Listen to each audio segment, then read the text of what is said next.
গ্রামে এসে ভাবছিলাম বাইরে ঘুরতে পারবো, ঘরে বন্দি আছি।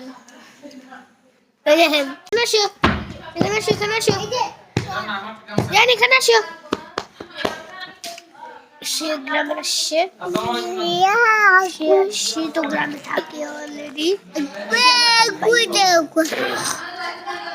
আপনি দেখছেন আবার কি করবো, আপনি জানেন ব্যাস রেখে রাখছে একজনের। এটাই আমাদের বাংলাদেশ।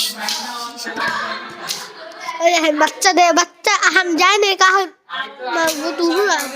এই কিসছে। আচ্ছা এই যে তোর আজকে বাইরে লামগা ও বড় এই কি করছে তা মারামারি ডন, মারামারি ডন। কই জুতা কই আম্মু গামছা জুতা কই?